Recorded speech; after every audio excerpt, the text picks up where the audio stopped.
ton enfant commence à chercher l'argent à 2 ans, je dis bien 2 ans, laisse-le, encourage-le et encadre-le. Il faudrait que nous, Africains, on quitte un peu cette mentalité de va à l'école, c'est par là que tu vas réussir. J'ai écouté la vidéo de cette sœur. J'ai compris que véritablement, nous, Africains, on est déjà des cerveaux complètement lavés. Je vais vous faire écouter cette vidéo, après je vais vous faire écouter une vidéo américaine. Allons-y tout doucement. Véritablement, ça m'a donné les mots de tête. Et qui est en train de tuer les génies du pays. La formation, c'est la facilité. Et encore, ce qui est grave dans ça, c'est qu'il y a l'économie à l'intérieur. L'enfant va quitter de 300 dernières de beignets à près de millions de salaires par mois. Après sa formation, l'enfant va toucher une somme éblouie à qu'elle a 23 ans. 23, 24 ans. Tu touches déjà des grosses sommes. 23, 24 ans, les étudiants sont encore en train de valider les matières. Ils sont en train de... Écoutez-moi ça. Pour elle, devenir millionnaire à 23 ans, c'est trop pressé, c'est trop rapide pour un Africain. 23 ans. Pour elle, aller suivre une formation, parce que là, ce sont des infirmiers en Allemagne.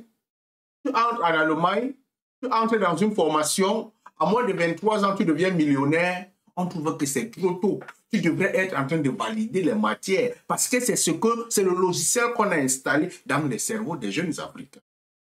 C'est très mauvais. Écoutons ce qu'on a installé dans les cerveaux des jeunes Américains. Ah, c'est pas ça, hein? Autre chose qui est venue, hein? Écoutons ce qu'on a installé dans le cerveau des jeunes Américains. Ouais, ça, c'est. Aux États-Unis, on n'est jamais trop jeune pour découvrir le monde merveilleux des affaires. C'est les vacances, le temps des summer camps, l'équivalent de nos centres aérés. Ces enfants ont entre 6 et 10 ans. Ils vont passer une semaine à apprendre à monter leur boîte. Ils ont entre 6 et 10 ans. Continuons. Nous sommes ici pour créer un business. On va créer quelque chose parce que vous avez des super idées.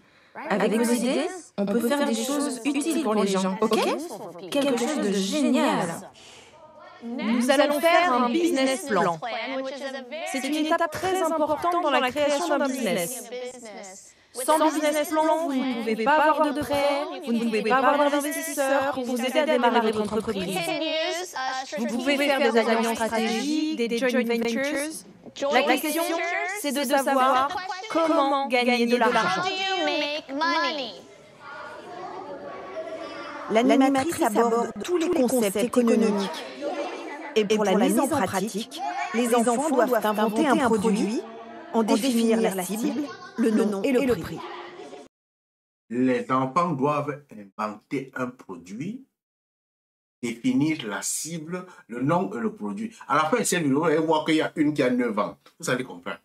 Elle a son entreprise. Mais l'autre dit que non, 23 ans, tu dois être encore en train de valider les matières. C'est honteux pour nous, Africains. Le plus grand sera à 10, le petit à 5, le moyen à 7 $ et 50 centimes. Tout le monde est d'accord avec ça? Ça s'appelle le drop stop. C'est un porte-gobelet. Regardez, là, c'est ma boisson. On le met comme ça autour. C'est antidérapant et on n'utilise pas des mains. Quel est le but de cette couverture? Qu'est-ce qu'elle fait? Elle diminue le bruit de la clim. Vous voulez l'appeler la clim silencieuse? Chute la clim? Oui, j'aime bien chute la clim. Transformer une idée en produit rentable, voilà ce que ces enfants apprennent. Ici, leur rêve à tous, c'est de devenir patron. Je vais en apprendre plus ici, moi aussi, parce que j'aime vraiment l'entrepreneuriat. Un rêve qui n'a rien d'abstrait. Les produits de ce garçon s'appellent les nœuds papes de mots. Aux États-Unis, même un enfant peut devenir chef d'entreprise. L'animatrice leur montre des émissions de télévision qui tarifient des enfants de leur âge qui réussissent dans les affaires.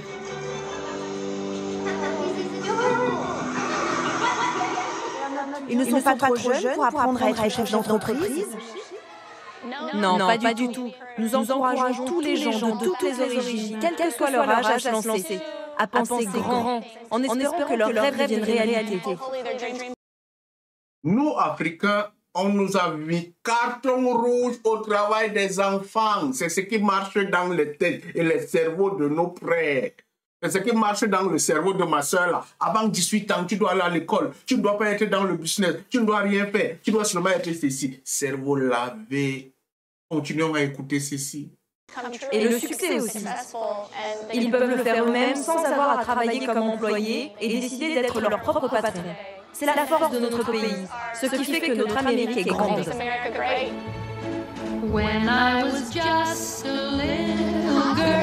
Maîtriser les fondements du capitalisme, apprendre à gagner de l'argent, à l'âge où on croit encore au Père Noël.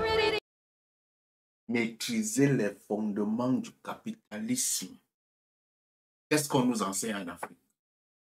Le tourisme, le religionnisme, mais vous les uns les autres. Vous devez être des consommateurs. On leur enseigne qu'ils doivent faire consommer le monde à quel âge? Aux États-Unis, le phénomène porte un nom, les kidpreneurs.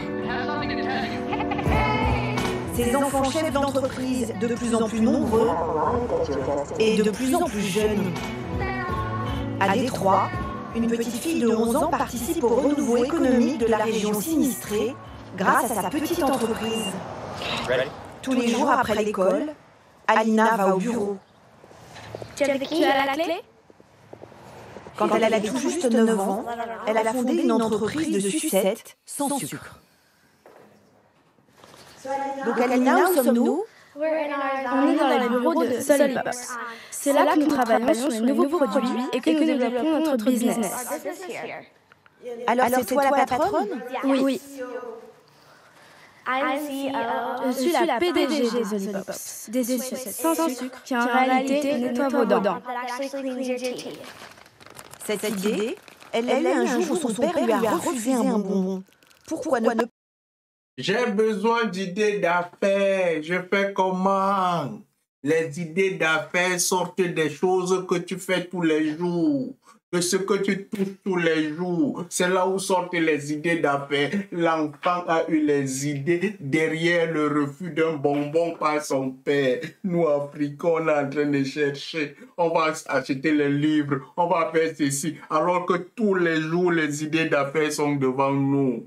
Inventer une sucette qui ne donne pas de caries. Les parents n'auraient plus aucune raison d'en priver leurs enfants. Tom, le père d'Alina, consultant en compléments alimentaires, flaire la bonne idée. 2 ans de recherche et d'essais, les Solipops voient le jour en 2014. Alina a 9 ans. Accompagné par qui? Par son père.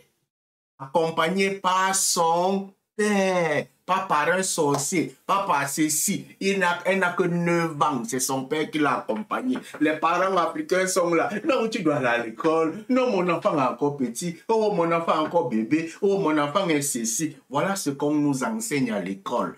Pourquoi j'ai dit que si l'école n'existait pas, les Africains ne seraient pas autant amorphes.